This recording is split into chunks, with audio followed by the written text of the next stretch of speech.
Welcome everybody to the Key to Games podcast here on Game Wisdom, where we examine the art and science of games. I am Josh Beiser, and we have another very interesting chat lined up this week.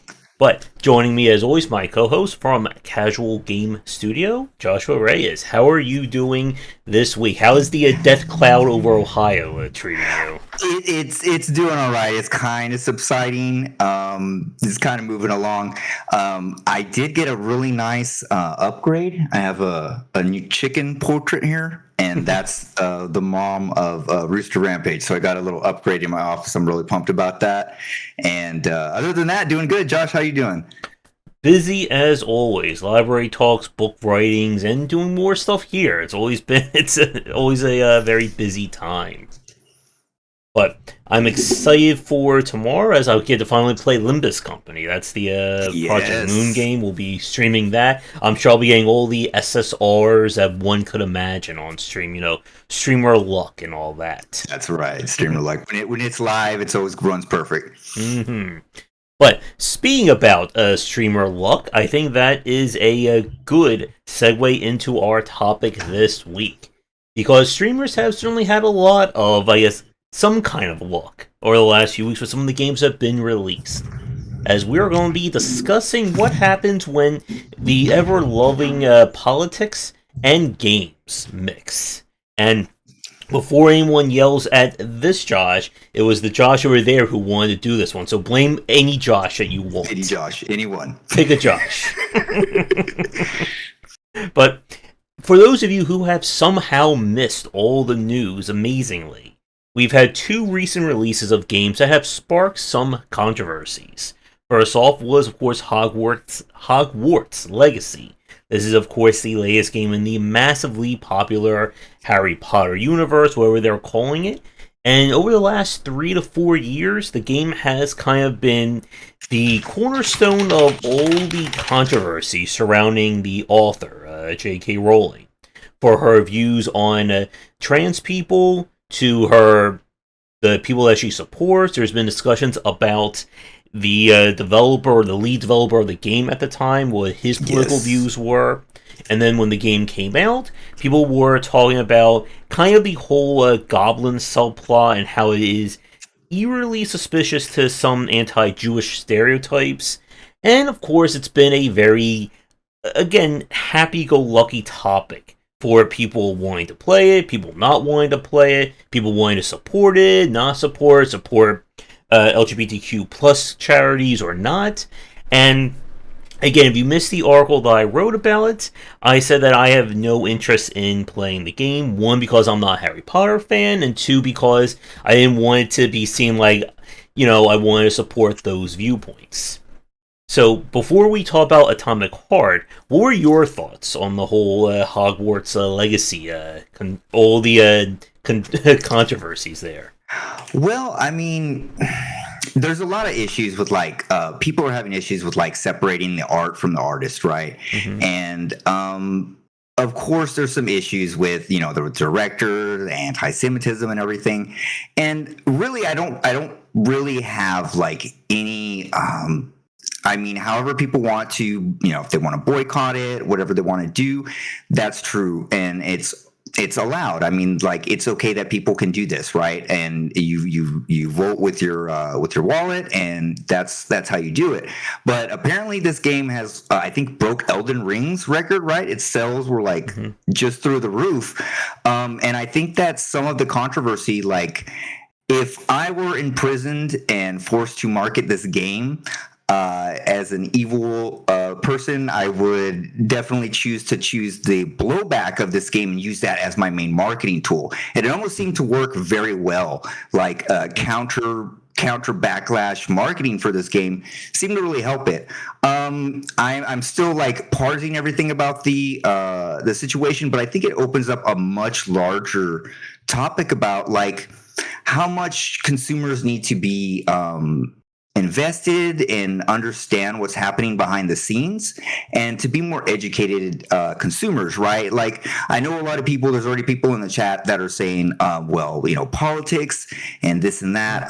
But the thing is that, like, everything can be political, right? Everything is political. It's just like, how much do you involve the politics in your life, but anything can be political in this way. So it's going to be a touchy subject to talk about, but it's something that's really important in the gaming industry. And as the gaming industry grows, this is something that we need to we're going to have to constantly, just like the movie industry faces all kind of scandals and all kind of issues, these things are happening in the game industry, and so we need to be aware of them. We need to be educated about them. I mean, how are you feeling about it, Josh? Mm-hmm. Yeah, and again, I think as you said, like, we're kind of in that period where you're going to, like, for any game that is based off of property, or as you said, the whole idea of, what was it, art over the art, separating the art from the artist, or death of the author is another one that a lot of people talk about. It's a very different story when the person is alive and kicking versus, someone 50, 70, 100 plus years ago who their viewpoint is kind of, locked to that time period. One of the forums I visited was having a whole discussion about how does this relate to the likes of H.P. Lovecraft. And Lovecraft, as everyone knows at this point, was a massive racist, huge xenophobe. He was extreme even for his time. And of course, a lot of people have used that as an excuse to kind of, boycott the entire, Lovecraftian mythos and so on. But what people have said is that, one, that HP, I'm not sure how true this, or I haven't had too much time to look it up, that he kind of rescinded, or he went back a little bit of it as he got older. Yeah. And then the second thing is that, for one, he's no longer alive. That there is no one that, like, his viewpoint or whatever he could have supported is gone. Like, there is no way he will ever receive a cent from anyone who does something. And a lot of people have spoken about how much the kind of, the Lovecraftian mythos has transcended H.P. Lovecraft. And how a lot of what we kind of consume of it is from other authors, other writers, people who have taken this in a different direction. Whereas with J.K. Rowling, everything is filtered through her because she's the one who made Harry Potter. Like, you cannot separate her and Harry Potter from anything else that's going on. It's impossible because how small or how large, she is going to be getting some kind of credit. Anytime someone buys a Harry Potter game, anytime someone interacts with Harry Potter merchandise, that's another kind of coin in her coffer, or whatever the expression is. And she has, again, like, gone out of her way to kind of say that, well, if you support Harry Potter, then you support me. Like, it's not even like a point of arguing anymore. She's been caught many times saying that.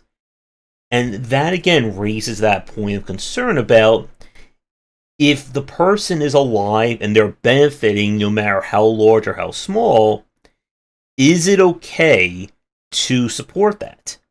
And the other, I think, topic people bring up, of course, and as Dragon just said in chat, is that she is filthy rich at this point. Yes. She is not going to be going poor any time in the foreseeable future unless she somehow really screws with her money, or just the shark, right? Yeah, just like puts it all, tosses it out the window one day. And again, it's that question of where do you draw that line on where your money goes? And that's not an easy question to ask. Everyone has different points of where they'll say no. And to Matthew's comment about video games are a fun diversion. They are meant to be entertainment. And a video game, buying it in the grand scheme of things, is not, end of the world, doom and gloom if you spend $60.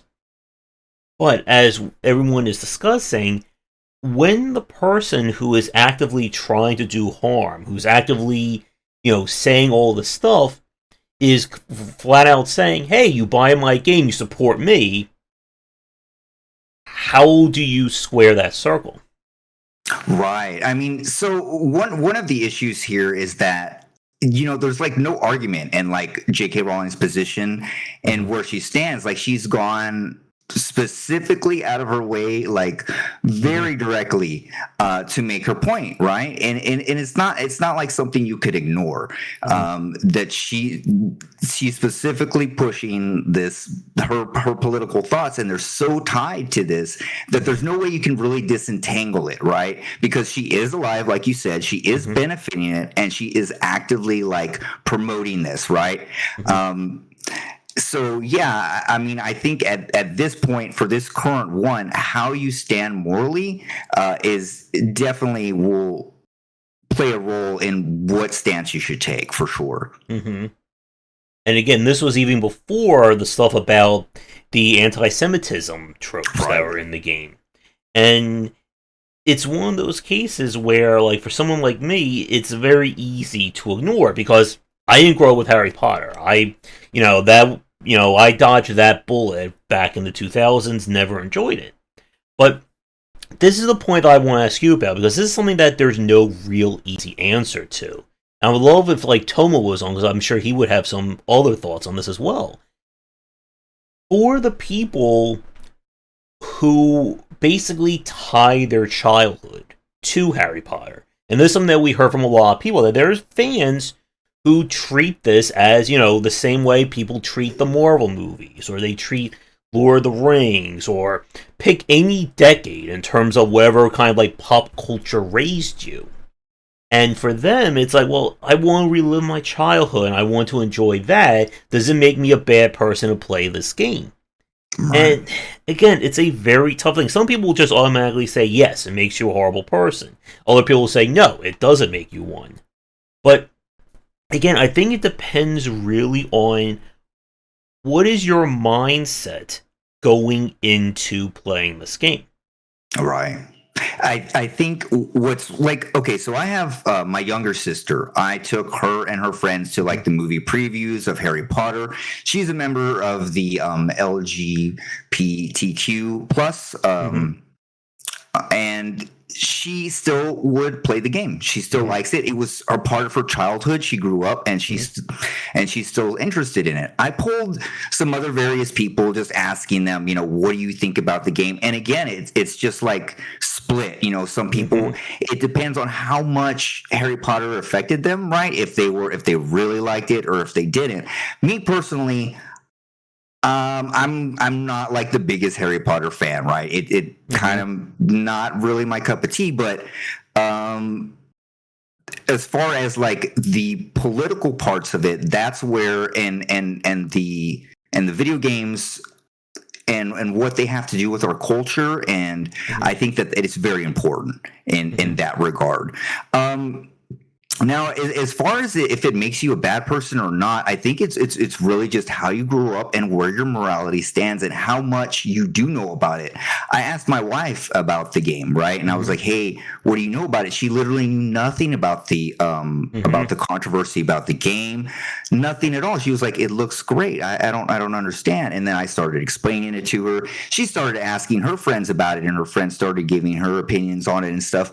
But there's many people, like you wrote in your article, there was like 3 types, right? There's people who love it and they grew up with it and they're going to play it regardless. There's people who are actively supporting her point of view and they are purchasing it. And then there was, of course, the content creators, which we'll get to later, who were doing things like charity streams and trying to make like I guess like trying to really spin it and get like a profit out of the controversy, right? Which in itself is kind of not really good. Like that's a bad look. As far as like a content creator and having integrity, so there's a lot of things that you need to stand for, and silence or not standing up is only going to lead for the oppressors to stand up and oppress, right? So like if you're like, I have no dog in the fight or this and that, you're literally letting the other side win. So sometimes it's really important for you to be educated and understand what's going on. Like, for example, Troy Levitt, the game director, has a YouTube channel, right? And on the YouTube channel, I'm just gonna go through some of the names of his videos. One of them was in praise of cultural appropriation, the injustice of social justice, and also in defense of John Lasseter. And John Lasseter was the Pixar guy who got in trouble for some sexual harassment. In the video, he said that a hug from John Lasseter was one of the highlights of his career. He literally stated that in the video, and he made a whole video defending this guy.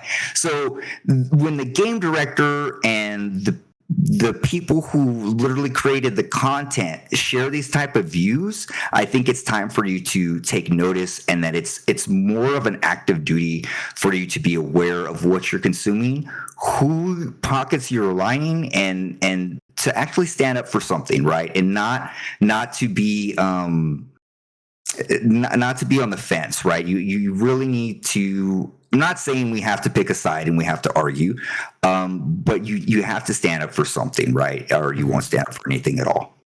Yeah, and I think, again, to the point about the information about what's going on with the game and how that didn't really get out, it goes back to, again, why the boycott failed. Because there is that, I think, again, this is something that I was going to put into the piece, but I kind of figured not to. I think it would be too much of a tangent. Is that there's a difference between online life and offline life. And all the people online, including streamers who are yelling yes and no about the game, that doesn't really translate or resonate in offline world. And it's one of the things that I spoke with the other Josh that I spoke to. Again, we have lots of Joshes around here. We were talking again about kind of how, what happens here doesn't really affect what happens in the outside world. Right. And every major LGBTQ plus and trans creator could have shouted from the mountaintops about Hogwarts Legacy, or any Jewish creators could have shouted about the anti-Semitism. And it wouldn't have gone, maybe like 2 feet out the door. It was not going to get to the mainstream market. And that is, in of itself, its own major topic. So, as I said in the piece, like, for someone who never heard of any of this, like, for them to play the game, I said, there's no problems with that. Like, knowledge is a, what's the thing about ignorance is bliss? There we go. Yeah, ignorance is bliss, totally. But where my issue is that when you tell someone, hey, this game has all this and this and this, and it's all horrible, and they go, well, okay, yeah, I'm still going to play and stream it and cover it, that's kind of where I ran to that issue. And to bring us to the point again about politics and games, it's something a lot of content creators specifically, I think, are going to have to, as you said, take a stand on, whether it's one way or the other. And I mentioned this in my piece about how a lot of content creators, especially those who quickly rise to popularity, do it through kind of trying to present that kind of false image of wholesomeness. Yeah. This idea that, oh, I'm just going to play everything, everyone is nice and happy, we all love each other. And then, of course, when someone says as a complaint or something, they just go off the deep end about that. And it's that kind of overwhelming positivity, or that you're trying to hide your thoughts behind something else, that raises this issue. Again, I made no bones about my lack of interest in playing Hogwarts Legacy. Right. That's the thing, right? Is like the offline world and the online world. And if we're talking about the content creators specifically, they're online and they know, they live on Twitter, they know the latest gossip. And like trying to turn a blind eye for, to make a buck, and kind of ignoring your base, right? Ignoring or the culture that you're helping create, right? These content creators trying to create like a wholesome environment or be an advocate, and then not being an advocate, right? And only being an advocate for profit is clearly a failing, right? And it's kind of like doing the right thing when no one is looking, and no one knows, right? That's kind of what we're talking about here. Yep, and like the thing that like annoyed me, like from the streamer point of view, again, this has nothing to do with the consumer side, are the streamers who just outright said, "I'm still playing Hogwarts Legacy, I'm still covering it, but I'm still an ally, right? I'm still, going to do all this and this." I mean, if you wanted to play the game bad enough, you could have done it without telling anyone. Right. If you were a streamer, you didn't have to broadcast, "Hey, I'm playing this game, look at me, come watch me." And it was that simple, but a lot of them didn't want to do that because they want to soak in the controversy. And again, soak in the views of playing the big name, hot ticket of February. And as I said in my piece, like I could think of at least 4 or 5 games off the top of my head from LGBTQ plus creators that if you wanted to do something to show this off, they could, or say their support, they could have done that. But they didn't because that's not, to Draken was saying, as I was saying, but that wouldn't have been content. That wouldn't have been something to drive people to their channel. Let's see what people know. But I think to Avery's point, again, like we're talking about like the content creator streamer, the person who is always online. There's no way either they wouldn't have heard about the controversy or their audience wouldn't have heard about the controversy at this point. Right. Yeah. I mean, there's no way that a content creator and a streamer, like you said, they play, like Avery's saying, they're playing it online because they're streamers. Correct. This is true. But what they were doing is like obfuscating who they truly are and hiding it, right? Or masquerading and say, yes, I am an advocate, or this is the stance, when truly that's not your true stance. Your true stance is only profits and not really being an advocate in the way, right? If you were truly an advocate, there was like a whole bunch of other games that you could play that are pro-trans, pro-Jew, just anything, I don't know, like anything positive, the opposite of the game. There's so many other creators that you could highlight instead of playing this game, and that's clearly playing into the controversy for profits, right? Yeah, and to Dragon's point, like they don't deserve death threats and all that. Definitely not. No. Like this is not like no one's life should be over any video game. These are video games, right? At the end of the day, and they can be used to send very important messages and change things about our culture and portray stories, but the thing is that they are still video games in the end. So like no one's life should be threatened. We should never be threatening anyone or anything like that, because that's not what we're supposed to be doing, right? As a society, period. And there, just as a side note and tangent, I know a lot of developers who deal with these type of threats and aggressive things, and it really makes it hard for people to like want to stay in the industry when, I don't know, like let's say you were doing another type of job and I don't know, and someone just like, I don't like the way you're doing your job and I want you to die. And like that's, death threats for any type of position just aren't good and they won't work, right? So as gamers, we need to definitely mature and be more aware of like the situation that's going on in the world and how everything is affected in the culture. So this one's from sending death threats. Well, part of it, I think, is how the message is being come across. There's a difference between saying to someone, "I don't agree with you, so I'm not going to support you anymore," versus saying, "I don't agree with you, so I hope you drop dead, and I'm going to come to your house and do something there." Because at some point, you're kind of ruining your own message when you're going to that extreme. Right. There's definitely a better way. There's a million other ways. Like, right. What is it with honey? You catch more flies with honey. I think, you can definitely articulate your point in a much more civil manner and get things across without death threats. It's totally possible, and it's what we should be aiming for. Yeah.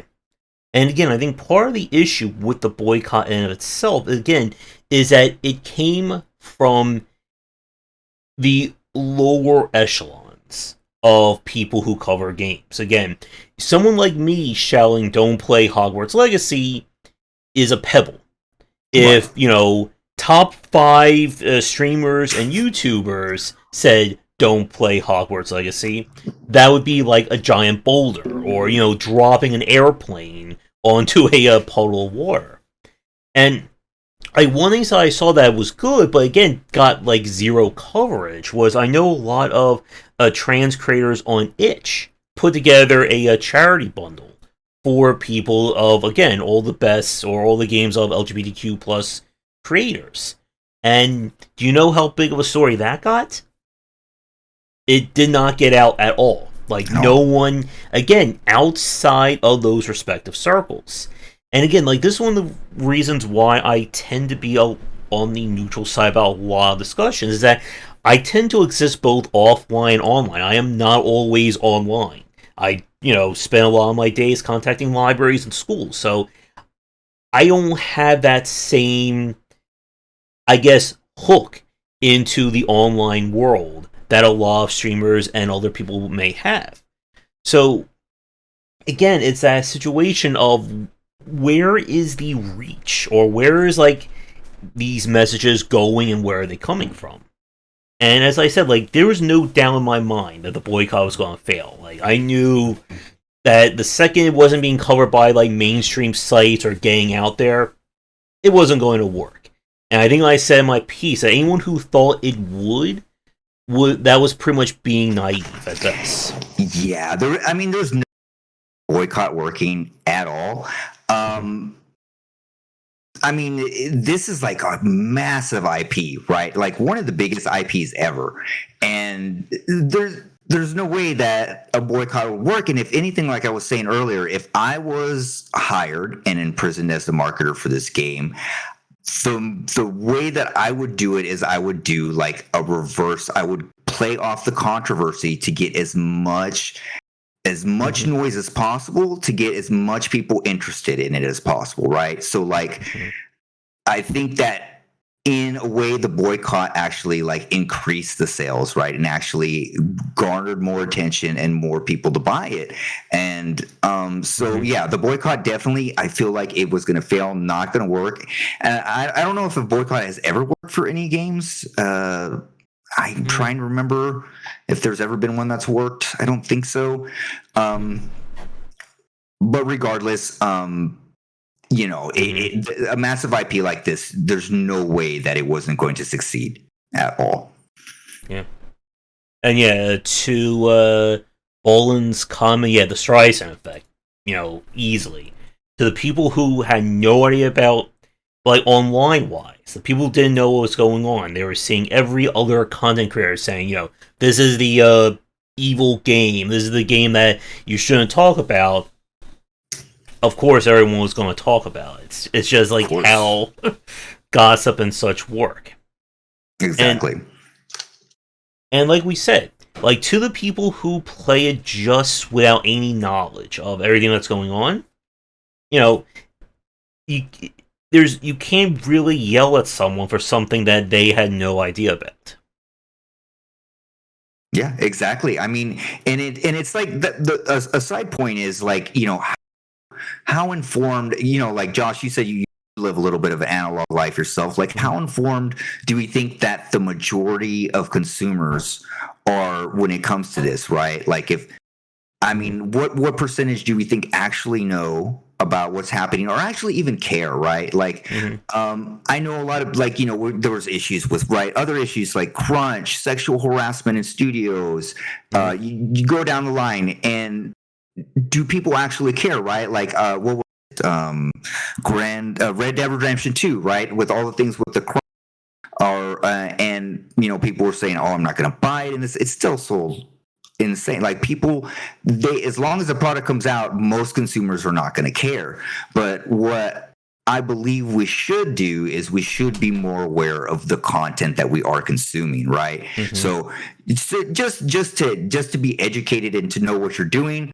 But like you said, ignorance is bliss for some of the consumers. So. And I mean, the same thing we could say, as you just said, about like controversies at studio culture. The whole fallout of Activision Blizzard over the last 3 years is a really good point. I haven't played a Blizzard game in, I want to say, 4 or 5 years at this point. I really don't have that much of a desire to play Diablo 4. And again, it's that case of what do you do with the knowledge once you know about it? Again, for a lot of people out there, for someone who's not online, 15, 16 hours a day, do you think they know about the lawsuits at Blizzard? Do you think they know about the sexual harassment cases at Ubisoft? Do you think they've even heard of anything about what's going on with Hogwarts Legacy? Probably not. But again, there's a greater discussion, and I know this is definitely too big for us to have just a discussion here about what about the people who cover video games for a living. Do they have a responsibility to kind of bring up these issues more prominently than just a small footnote at the bottom of the article saying, this game had some controversy surrounding it, but we decided to cover it? I think 100%. I mean, that was the point of your article, right? Mm-hmm. It's your main, big contention was with content creators that are aware and online and game journalists, people covering this are totally aware, and it's their responsibility, I believe, as someone in a position covering it, to give that information out to their audience and to enlighten them, and instead of kind of putting some wool over people's eyes and just say, oh, it's okay, and just to get the profit. But I definitely think that it is responsible for people to educate about what's actually happening in the studio, what's happening in the background.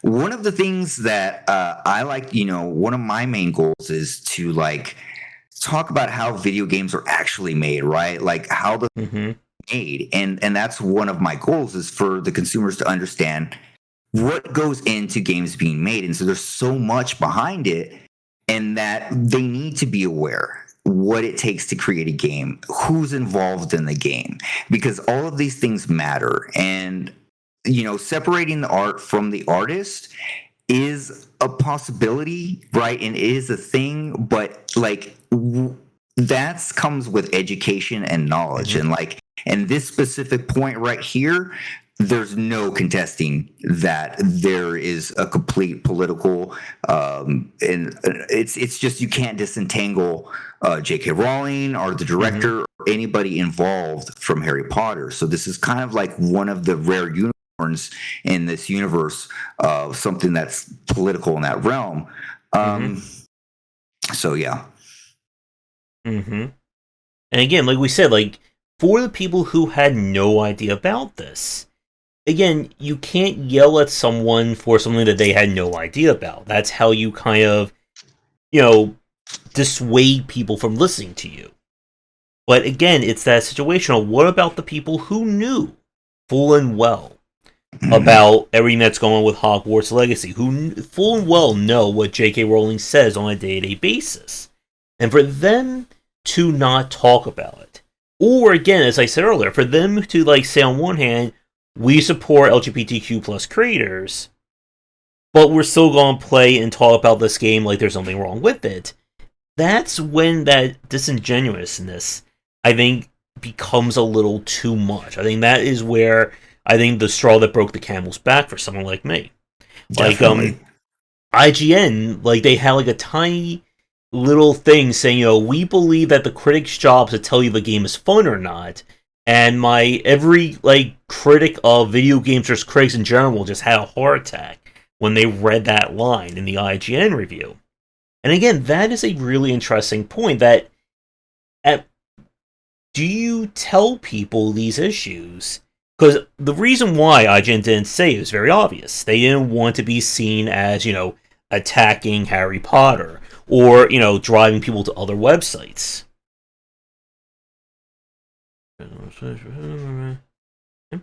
But again, it's that situation of what happens when it is definitively proven that, hey, this is bad. This is real. This is something you should not be playing, and you full and well know that it's bad and you shouldn't be covering it. Then what do you do?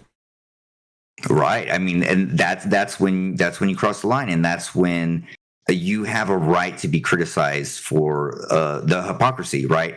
I didn't see what IGN said. I don't think I've read IGN in quite a long time. But the thing is that as a journalist and as someone who's covering video games, like 100%, you have to be like forthright with what's going on in the background and talk about it instead of putting profits over educating your consumers. And again, to bring us back to the point about streamers and content creation culture, as a content creator, it is becoming more and more important to kind of understand, just like how we have to understand, where the food is coming from, how the sausage is being made. Right. You have to understand, like, what is going on with the people who cover it or who are making games.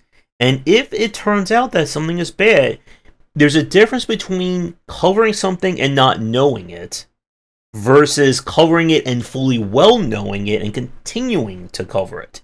As another big point, there is the developer of Domnia, the gladiator management sim style game. And in the last few years, like, they just really went off the rails in terms of not only like talking about like how vaccines are going to put chips in you, they're talking about trans people were evil in their patch notes. Like, it was like the craziest thing. Like, this was all in the patch notes. Like, it wasn't even in the video game. They're just posting this in their patch notes. And it's like Valve finally decided to just like take the game off. And it was just such a weird case of like not only like building the landmine, but planting the landmine in front of you and then stepping on the landmine, repeatedly. Yes. Yeah. I don't blame anyone for boycotting either. Like Avery said, I mean, everyone has the right. I think the problem is that a lot of people are having issues like, okay, saying it's bad if you play this game, or like it's bad. Like, it doesn't make you a bad person to play the game, right? If you don't know, if you're not aware, or if it doesn't concern you, right? But if you are a content creator and you are saying, I am this type of person, I am an ally, and you are aware of everything, then that is when you are crossing the line, and that's when it is hypocrisy, right? But just simply playing the game or buying the game is not. I'm not saying it's making you a bad person. We're talking about being educated and where you stand morality wise, and then what you say, right? And that's what's important. It's not a black and white that this game is bad or this game is good. It's what you say about your stances, and then how you go through with it and how you show and prove it. And that's what really matters, right? Again, if you do the right thing when no one knows and no one's watching, that's what matters. Exactly. And again, it's one of those cases where if you just want to play the game and you have no knowledge of it, again, that's fine. But it's, again, as we said, that ignorance is bliss in these kinds of situations. And once I'm going to close my door, I'm hearing some noise.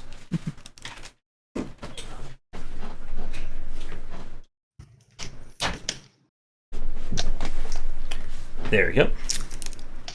Okay. Yeah. And to Smith's comment there, exactly. If you go up to someone who says, do you know what J.K. Rowling is doing? And they go, I don't know. No. Then, yeah, that is fine. Like, let them play the game. But the point that I was talking about in the article is that it comes down to what do you do with that knowledge? Right. There are several games that I play that I stopped covering because of things and the stuff that I've heard about the creators and developers. And again, it's that case of what do you do when you know that this is, giving money to someone who may not be the best ally or causing trouble like that. Yeah, you got to do the right thing. And again, like, the right thing can simply mean not covering the game. It could mean not having to write an article about it. But to the point we were saying earlier, that Capitalism is still king.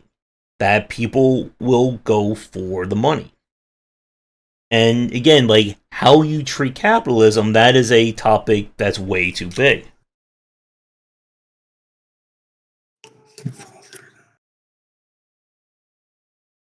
But as we were saying, as it was said online, that the developers already got paid for the game. Like they already received their budget. They already got. Yes. Like at this point, like the money that would go to Hogwarts Legacy is going to go specifically to the publisher and to whatever residuals J.K. Rowling gets, no matter again how big or how small. Developers have gotten paid. They've got their money for it. And I don't think like is there ever any case of a studio getting residuals for a game after it's been sold? Like I don't think it works. I think it only goes publisher and license or IP holder. Right. So all the devs got paid. Mm-hmm. Everyone that worked on the game is already paid. That's done, right? Mm-hmm. The residuals and all that stuff, that's going to the publishers or to J.K. Rowling, right? So the game devs got paid. So regardless, there's people out there saying, well, if you're boycotting it, the devs aren't going to get paid. No, they already got paid. And so it's a completely different issue. In that respect, right? We're not taking money out of the developers' hands in any way. So that's not a contention right here. Mm-hmm. Oh, yes, it's on my cart. Yeah, and we'll talk about that one in a few minutes. Yep, and to Boland's comment, yeah, like that is, I think, a really good point. Like, this is another thing that some people are talking about. Is like, what is going to be Harry Potter's legacy? And some people say that, past this generation, it is not going to have the same reach as Tolkien or Lovecraft or any other major author of the past 100 years. And I would tend to agree with that. And it is that situation, again, that the separating the art from the artist, it only really applies when that artist is dead. When that artist is no longer around to influence or impact it, then becomes what do other people do with it? Again, the whole point about the Cthulhu mythos is that it got picked up by many different horror and fantasy writers and expanded well beyond what Lovecraft could have ever done. So again, like when we say Lovecraft today, it can mean 15, 20 different things based on what author you're reading, what aspect of it. With Harry Potter, it is going to be locked to J.K. Rowling. It is going to be locked to her probably until the day she dies. It will be held by her estate beyond that. And it's going to be that case of anything that is tied to Harry Potter is intrinsically going to be tied to J.K. And there's one thing that no one hasn't discussed yet. And this is the other point we were talking about in terms of knowledge. A lot of the things with JK has been said online. And I do feel it's only going to be a matter of time before she does something very public. That it is going to become that kind of, coming out party for her. That she says it in a public place with everyone getting to hear her views. And then we get to see what happens with the Harry Potter license and IP at that point. Yeah, I definitely feel like she's definitely going to have a coming out party pretty soon. And she's really she's really been dancing around it, and it's all just poking at it what she's going to do. And then again, it's going to be like, what happens in the future? How is everything interpreted? Where do we go with it from here, right? Just like when you say Lovecraftian, what do you even mean, right? Like, I don't even, it's so diluted and reinterpreted, you're not really sure. There's some lore and there's some basics in there, but 10 years, 15 down the line, the years later, what are we going to say about Harry Potter in the same respect, right? It's going to be like that. Harry Potter is going to be more watered down and diluted. It'll be, in 10, 15 years, it'll be Marvelized, where there'll be so many different versions of it. It won't even be sure what the original is anymore, right? And it'll just be reinterpreted. And I think, what was it, to Major Laser's comment? Let me see here. Oh, or Avery's comment. Again, I don't even care much for JK, but all this has me rooting for her. And I'm not sure. Again, I guess it's kind of like with the Streisand effect there. But I'm not sure what you mean by rooting for her there. But anyway, Yeah, and yeah, like to Smith's question, like, and to Avery's point about she's done interviews, it's available on Twitter. Again, Twitter is not the same as public.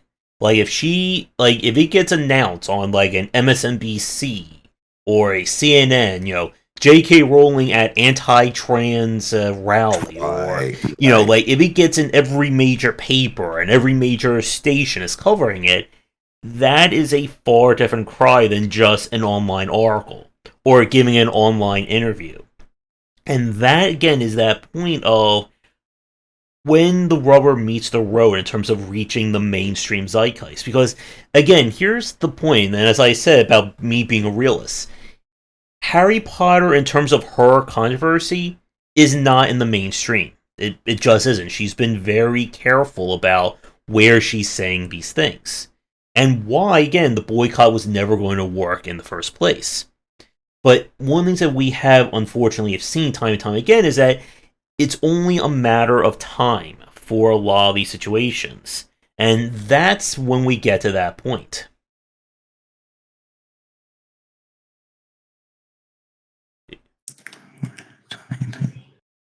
the chat is going off here. And like we said, like, playing the game without that knowledge is different than playing the game with it. And as I said in the article, there are people who are going to play the game because they support JK. Like, they don't care one way or the other. And again, you're not reaching that audience. Just like how you weren't going to reach, the 8-year-old Harry Potter fan who just watched the movies. Like, you weren't going to get to them about JK.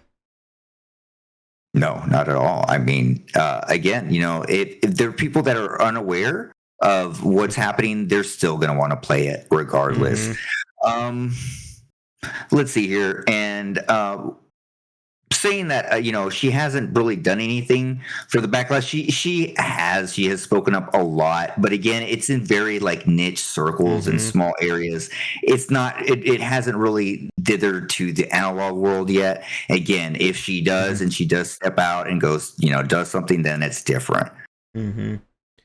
I think another interesting comparison would be to the whole controversy surrounding what's his name, Orson Scott Card, the one who did Ender's Game, and how a lot of his I think he was like very religious. I think he supported like all the anti-gay movements at the time, like his whole thing, and how that kind of led to like this complete dissolving of Ender's Game as being like a major reading or a major source there. Right. And someone does not have to commit a crime to be hateful, right? Like, you're just simply speaking out against a marginalized group. When you're a person in high position of power, right, that's like really stepping down, right? Because this is a small group, right? Like we said, it's a minority. And so she is like, stepping on the smaller minority, and she is a person with a lot of power. And so when someone is in that power, they have a responsibility to be careful with their words and their position of power, right? And be aware of what you say can affect there's so many fans that are of the community, and just blindly like ignoring them or hatefully saying things about them, right, is that's very awkward and very strange for someone to be doing. So I mean, definitely, yeah. I mean, you don't have to commit a crime for, like, a lot of people are bringing up the fact that, oh, she didn't commit a crime or she didn't do that. Right. You don't have to commit a crime for it to be considered wrong. And that's, we're talking about being educated about points here. and the point of, was the court of public opinion. Right. That a lot of people who know J.K. Rowling, who understand where she's coming from, they are either all for or all against what she has to say. And as we said, it's that situation of when you know about what she stands for and what she believes in, what do you do then? And that's where it gets, again, very polarized. Exactly. Mm-hmm. But again, that to Smith's comment, it goes right back to the separation of the art and the artist. That at what point does the art, or does the art ever become truly separated from that person?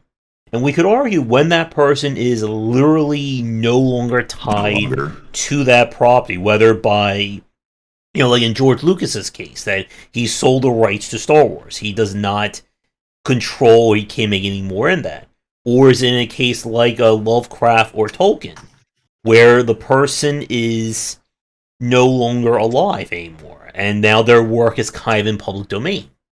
And it is a difference between, if an author completely separate from J.K. says, you know what, I want to make my own story in the Harry Potter universe. Not use any of the Harry Potter characters, just here's my own version, kind of like the extended universe of Star Wars. And in that case, like if you're just going completely away from that creator, I do think that's okay. And I have heard stories of J.K. actually squashing fan stories and people trying to do other stuff in that universe, without her direct involvement. And again, it's that, like, this is one of those cases where you can't really separate the art from the artist when she has completely kind of like entangled herself in the IP. Right. And she continually keeps putting herself into it, like, more and more, right? It's she's not disentangling herself from the issues. She keeps going into the issues. And like, to Major Laser's comment there, like, if it was your community that she was saying something about, would that change it, right? If you are not a part of that minority group, right, it may not affect you, and you may be like, what is the issue? But for people who are a part of this group and this minority, it means a lot to them.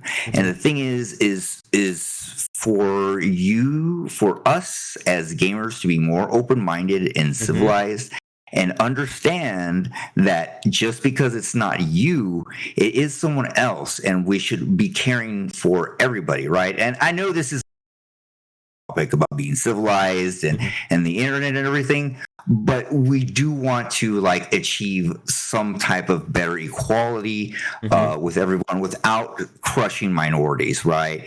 I mean, so.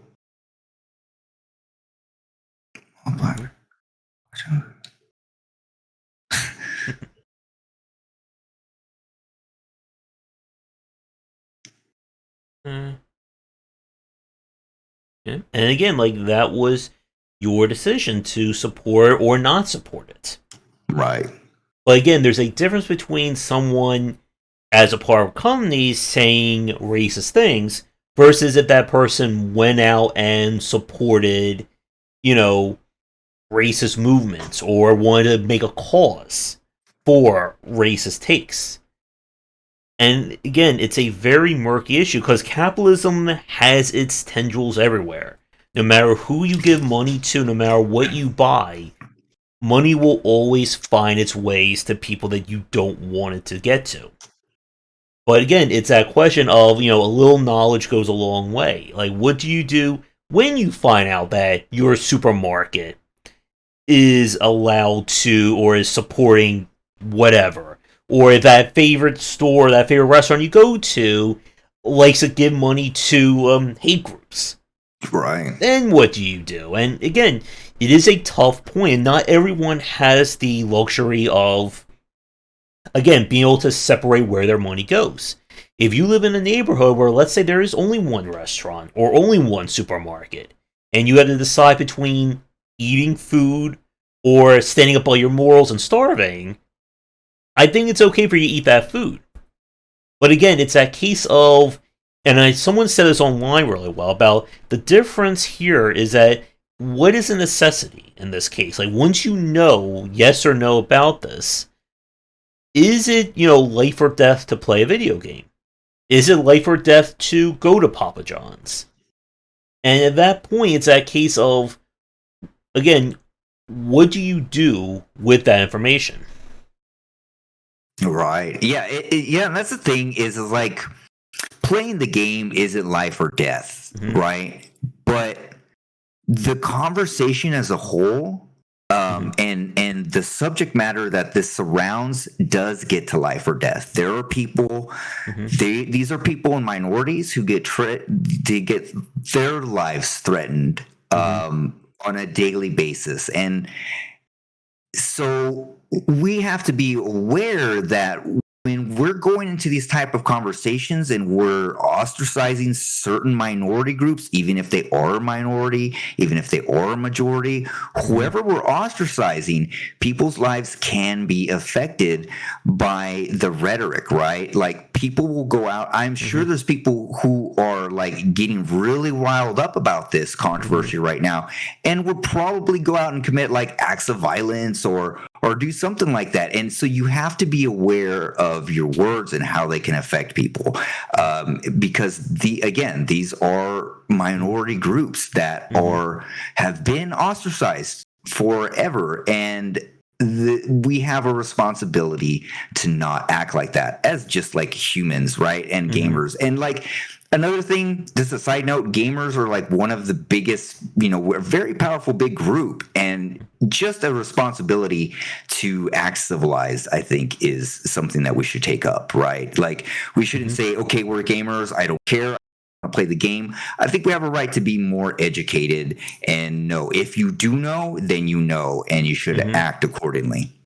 And again, I think as this will be the pessimistic part of this conversation, is what does it mean when it gets into a game or a piece of content that you really like? Everyone brings up that meme of people calling for the Call of Duty boycott, and then, pages and pages of people playing Call of Duty on that same day. Yeah. And again, there's no way, like, to say that you are 100% pure in anything that you do, I think I think that's impossible, especially in today's market. But again, it's about what do you do with that information.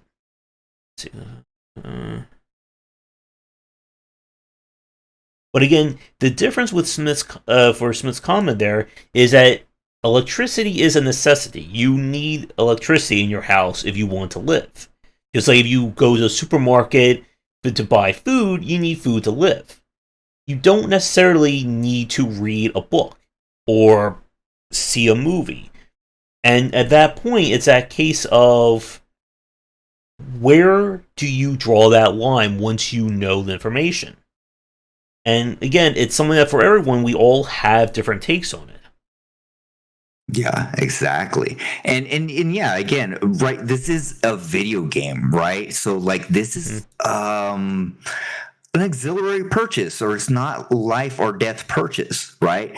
But the subject matter and the things around it do actually equate to life or death for certain minorities and ostracized people. And so if you do have the knowledge, you should be aware and you should act accordingly. And like we've said, like for the issues at large, playing this game is not going to reverberate out. I think as big as either the people who don't want you to play the game or the people who do want you to play the game. And it's kind of like that double-edged sword in this respect. That, again, to the mainstream consumer, they could care less if you either support JK or you hate JK. They don't know about it. It would be like trying, like, with Marvel. Like, as you were saying earlier, like, the whole, like, Marvelizing of the whole kind of Marvel property over the last 20 years. It's become so diluted that, saying, hey, did you know this comic book in 1971 was problematic for minorities. Most people are like, what the heck are you talking about? All I know is I watched, the latest Marvel movie, on a Disney Plus. Like, that is the extent of their knowledge of these IPs. And again, that is kind of like the hallmark of capitalism. Being able to water it down to the point where it's no longer even remotely tied to that person or tied to that original content. But again, we haven't had that moment yet with Harry Potter. And I know they're going to be even trying to make more of those spin-off movies works, or having TV shows. Yeah. And that is going to be a very interesting point, because just like with the whole Last of Us 2 and kind of that, or Last of Us getting really mainstream with the HBO show that's doing really well, it's that question of what happens then. Because I'm going to guarantee and say that if they do go forward with a show based off of Hogwarts Legacy, or they try to make more of it, people are going to raise more discussion about this. And again, if it does hit the mainstream, and we do see that kind of moment where everyone there's no longer a gray area. Everyone fully well knows what J.K. Rowling says and believes, then we see that point. And here's the other cynic take, that if enough people make a fuss, they will cut ties with Harry Potter faster than you can say a magic spell. Yeah. Because, again, capitalism loves money. And the one thing capitalism doesn't like is people saying, smudging the brand that is making the money. Exactly. Yeah. Like, once it becomes like way more, once it becomes more analog, then that's where we're going to see, like, where we're going to see the dam break, and people will cut ties immediately, just like other franchises. If an actor has done something, they're kicked out, and they're never allowed in a movie again if they've really crossed the line. And the same thing here. You know what I mean? When it find out and gets to the analog world, that her stance is, you just can't disentangle it. And I really want to see what happens then. Mm-hmm. Yep, and for that to happen, I think that's going to be a while. Like we said, she is very smart in where she talks and what the words she says. But again, it's one of the things that we've seen time and time again is that you can only keep that mask on for so long. Eventually, it will come out. Whether it comes out in days, weeks, decades, it will eventually happen. Yep. Yeah. And again, to me, just kind of, not playing a video game or not watching a movie is far different from choosing not to have power or not to have food in your house.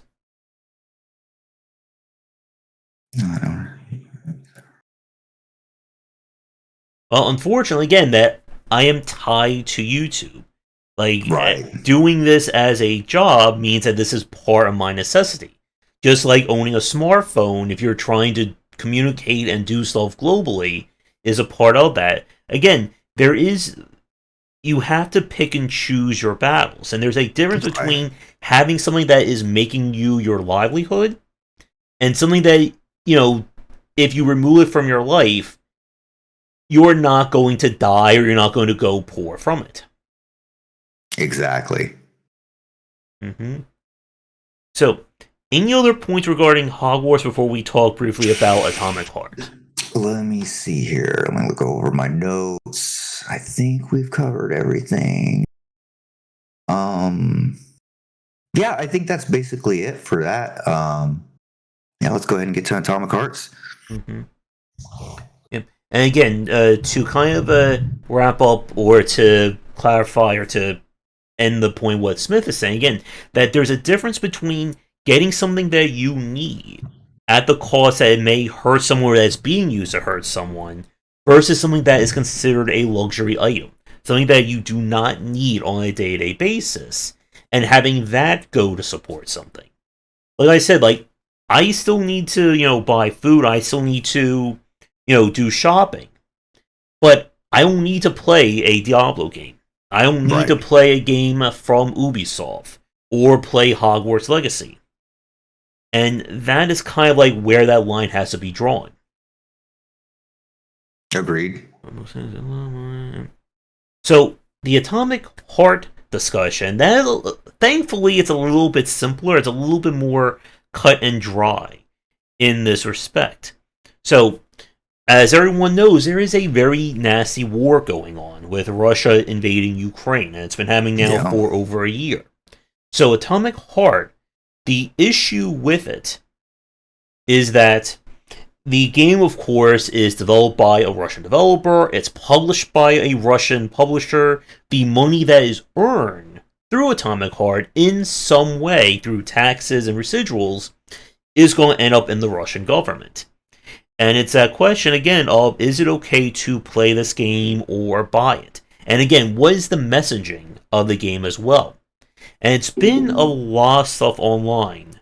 The general consensus I've been seeing is that while the game goes for kind of like the pro-Soviet Union standing at the beginning, it kind of falls into that Bioshock, yes, it's good on the surface level, but then here's all the reasons why this is a bad thing and the people doing it are bad, and you shouldn't support this because it is bad.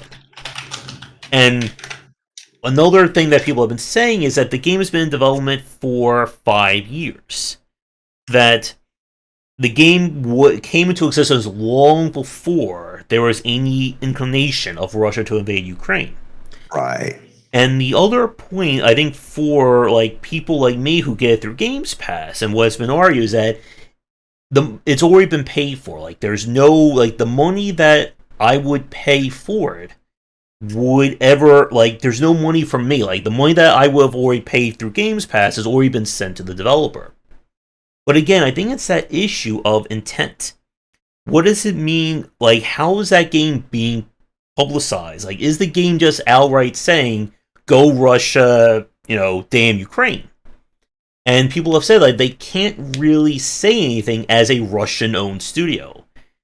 So it's a little bit more cut and dry that, yes, the money is going to support Russia, but it's that case of it's not as big of a footprint or as big of a case compared to Hogwarts. I guess, how do you see it?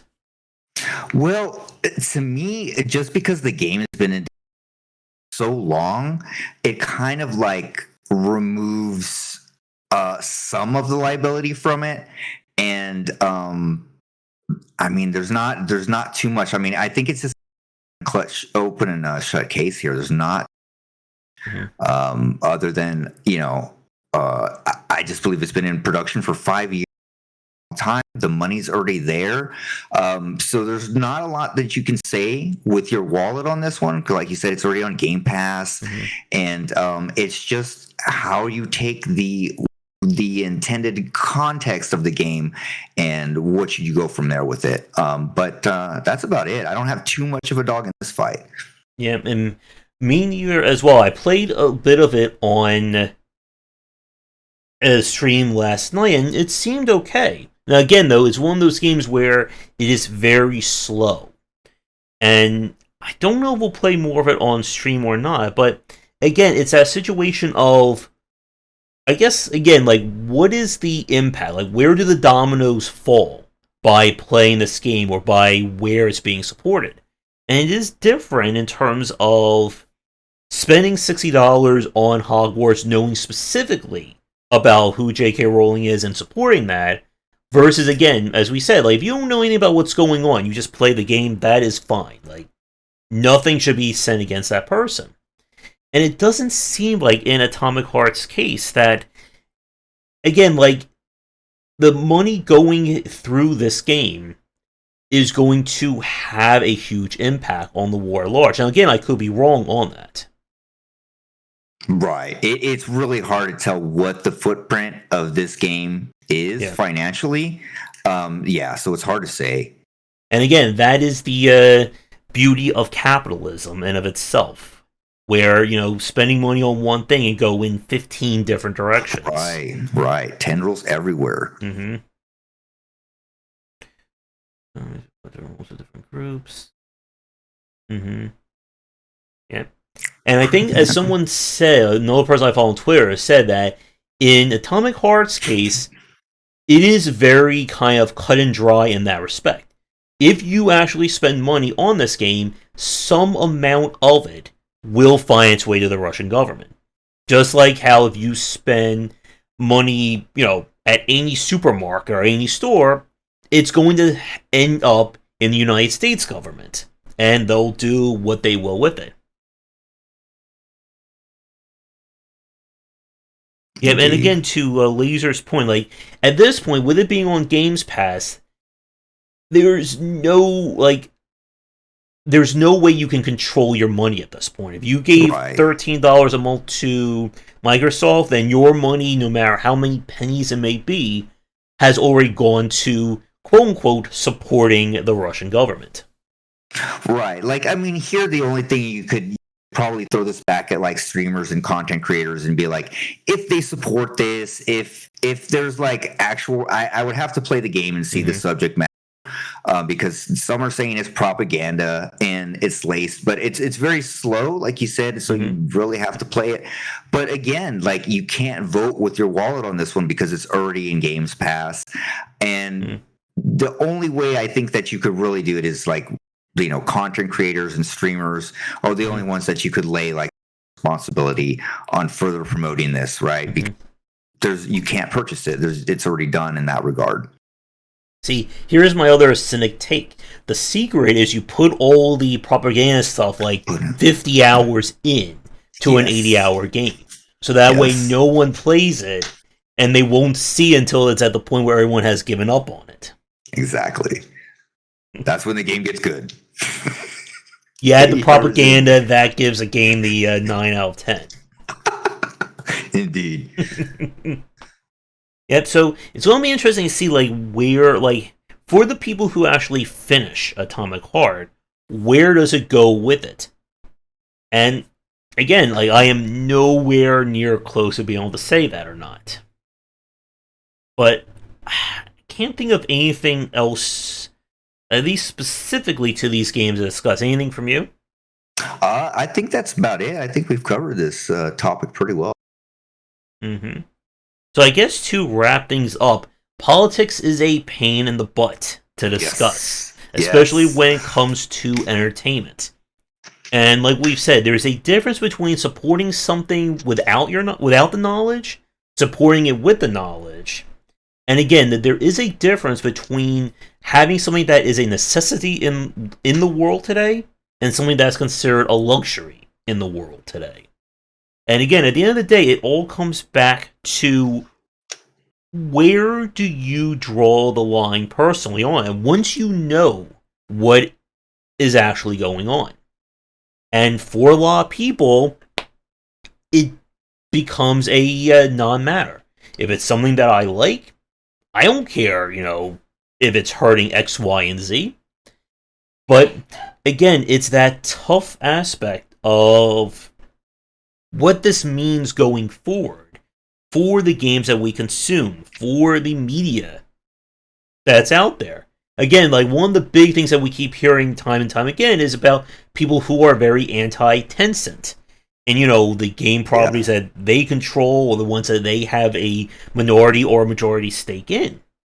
And it's that situation, I think, to bring this back to that cynicism point, it's that case of, okay, you say you don't play Hogwarts Legacy or Atomic Heart because, you hate Harry Potter and you support Ukraine.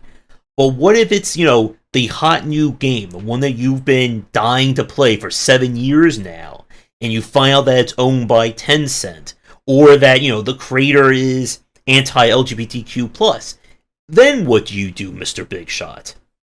And again, that is a question that a lot of people, at least people who know about it, are going to have to reckon with at some point. And is it okay for you to say, you know what?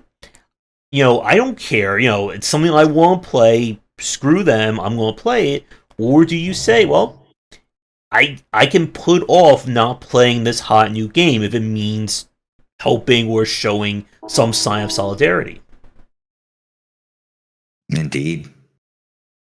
And I think at the end of the day, like my point that I'd like to get across is just educate yourself, right? Like if these are video games, and so these are auxiliary purchases, right? They're luxury items, not needed. So you need to be aware. Just educate yourself on where it's coming from, who's involved in it, and how the sausage is made, and then make your choices accordingly.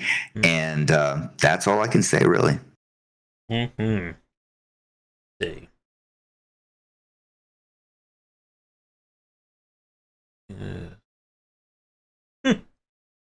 I took a few psychology courses, but not philosophy in college. I took a few. And yeah, as Joshua said, it's about understanding and growing your knowledge at this stuff. And if you're a general consumer, again, it's not as, I think, life or death, or it's not as important to you.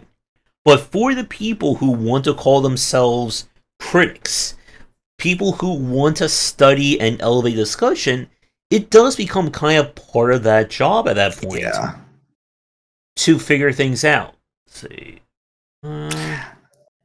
So Smith is asking, is it okay to buy needed things? So, when it comes, like, if we're talking about like necessities and things like that, sometimes you really don't have a choice, right? Like we were talking about food or electricity, kind of don't have a choice who I buy. Like here where I live, there's only one electricity company I can buy from.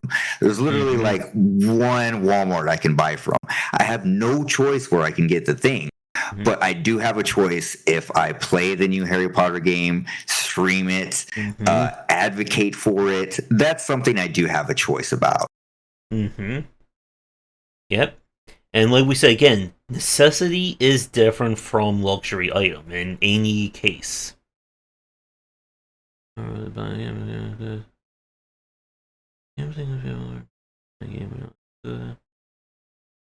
And again, like, it's one of those cases with Hogwarts that the game has kind of transcended the actual game itself. And that is, I think, a bigger topic. That would be something we could maybe discuss on a roundtable, is what happens when a game is no longer treated as just a game, where it becomes this statement, whether good, bad, or otherwise. I'm sure that'll be something that Tomo could probably regale us with his thoughts for like an hour on easily. Definitely. Easy hour.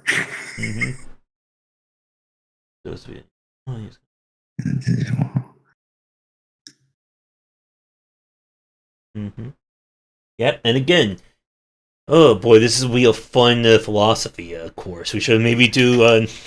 what will be next week's topic? Like, what should we jump on philosophy bandwagon with for next time?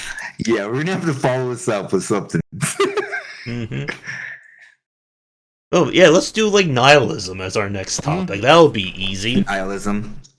That's good. We'll do nihilism. So next week, nihilism. There we go. Next 6 weeks will be nihilism. There's nothing. 2 months of nihilism, guys. There we go. Perfect.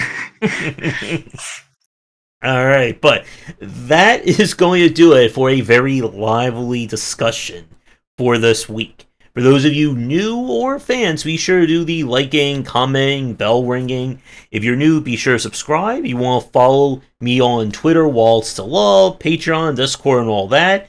It is up there as well as down below. And all my links are down below. Same thing for me. Join the Discord, buy Josh's books. If you have any ideas for following topics, let us know. Drop in. Thanks, everyone, for having a lively chat. It was fun. And, yep. So what controversies are you going to add to Samurai Pig next? Oh, man. Let's see here. We'll do something like necessity and luxury items. That's what we'll do. There you go. All right, everyone. We will be back next Saturday around 5 p.m. ET for the next show. So be sure to tune in then and come back for daily discussions on game design here and on game wisdom, where we examine the art and science of games and get into political trouble from time to time. Yes. Until next time, everybody, have a great rest of your weekend.